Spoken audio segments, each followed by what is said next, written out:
today we're going to begin our movie poster. Our movie poster is going to be in the style of a B movie poster. So let's talk about what a B movie poster is. There's a lot of debate on the exact definition of a B movie. Originally, during Hollywood's golden age, B movies were low-budget movies produced to be used as second features. By the end of the 1950s, the term B movie was used to represent low-budget science fiction films. While B movies were low budget and often used unknown actors, many believe them to be works of art with a high degree of craft and aesthetic ingenuity. In fact, many are now considered to be cult classics. So let's look at a few of these B movie posters so we can see some common elements, and it's going to help us design our B movie poster. Okay, so we're going to start with a pretty famous movie, The Invasion of the Body Snatchers. These movie posters that we're looking at today were all from the 1950s era.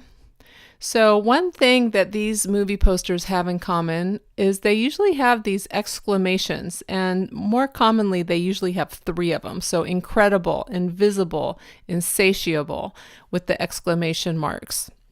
They also have depth usually. So you'll notice there's a cityscape in the background, and then they don't actually show the body snatchers because if you've ever seen this movie, you don't really see any monster because the monster takes over the form of the people. So you never really see a monster. So it's hard to show a monster in this poster. So they have these light beams coming down, and then they have people running in the foreground. Okay, let's look at another one. It creeps, it crawls, it strikes without warning. Okay, so here is the movie poster from another famous movie, The Thing from Another World. Okay, and this one's a little bit more basic, but you've got the terrified looking people with these horrified expressions on their face.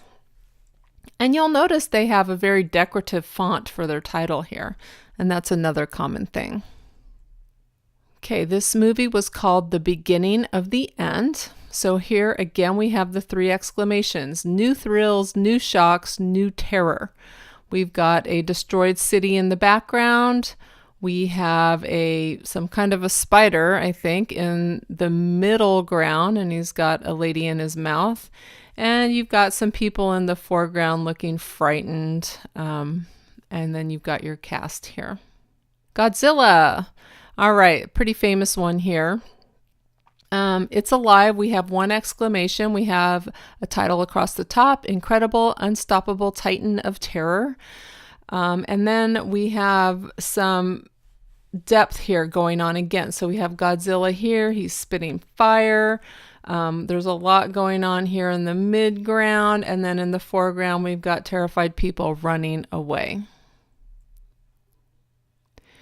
I was a teenage Frankenstein. Here's our three exclamations: body of a boy, mind of a monster, soul of an unearthly thing.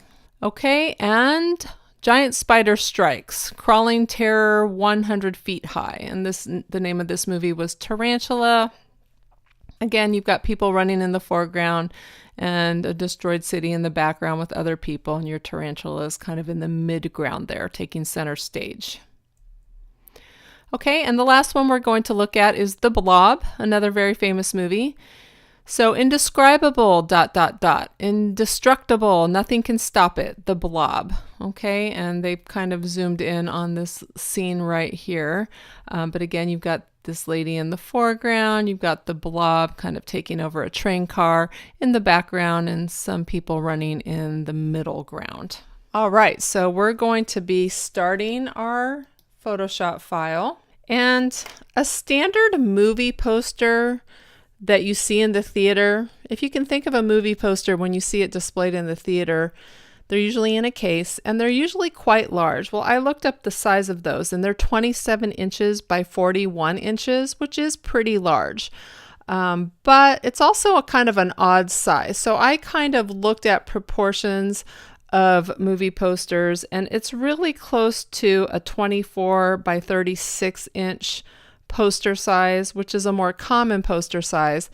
But we're going to set this up even smaller, in a smaller proportion, because if we work that large, it's going to take a long time. Every time we try to do something, when we try to save, it's just really going to slow down Photoshop and slow down our computer. So the size that is a good proportion to the size that we're looking for is 12 inches by 18 inches. So we're going to make it 12 inches wide, 18 inches high, but we do want to keep a 300 resolution. And I'm just going to keep my color mode in RGB color and create. Okay, so there's our movie poster. It again is in proportion with the common movie poster size. So the first step you want to do is you want to find a cityscape. We're going to set this up with 3 areas: a background, a middle ground, and a foreground. Our background should probably be a cityscape. If you come up with another idea besides a cityscape, that's okay, but you do need those 3 areas: background, middle ground. Middle ground should be your monster, and then foreground, which should be your terrified people, or it could be another thing. So I'm going to do cityscape, my monster, which is going to be my 50-foot chihuahua, and then a foreground. So I may put trees in the foreground, or I maybe do people terrified running. I'm not sure which yet, but I'll start with my cityscape. So I already chose a picture for that. When you search your images, remember to choose large images, but I'll just go ahead and open the one that I found. And this is an image of downtown San Diego. Okay, so I'm going to use my move tool to grab it. You could also do a Command A, Command C, Command V, and then I'll drag it in. Okay, and it's very large, so I'm going to, holding Shift, I'm going to size this to a more reasonable size.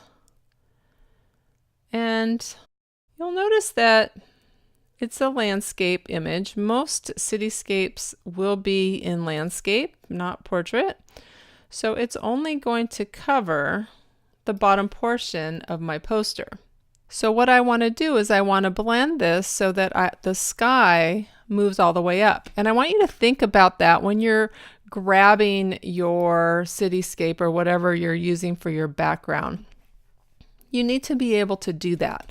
So I'm going to, first of all, grab kind of the base color of the sky, which is this lighter color in here. These look more like clouds to me. So I'm going to grab that lighter color and I'm going to dump it into my background.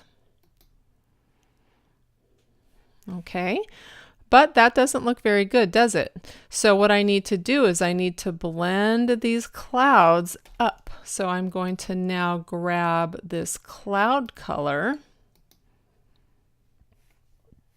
go to my paintbrush, and make sure you're on a soft brush when you do that. And I would also turn your opacity down a little bit, maybe in the 80% range, and turn your flow down in the 50% range. Okay, so then you're just going to start painting these. The main thing is you're going to get rid of this line here, and I would adjust the size as you go to make this look as natural as possible.